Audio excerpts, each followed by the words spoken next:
Если море шумит, если волны кипят, мои лодки вода. Горизонты вдали, темнотой мне грозят, наступает беда. В свете бури и тьмы вижу образ Христа, но смущаюсь душой.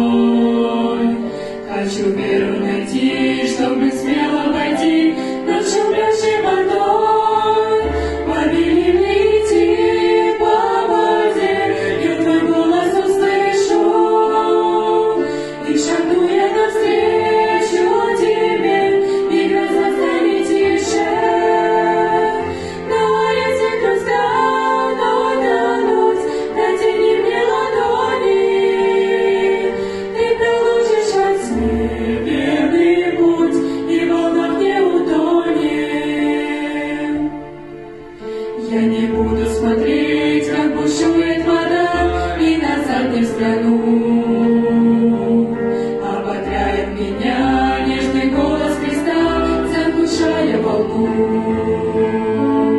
Я ко дну не пойду, если только твой взгляд буду сердцем близка.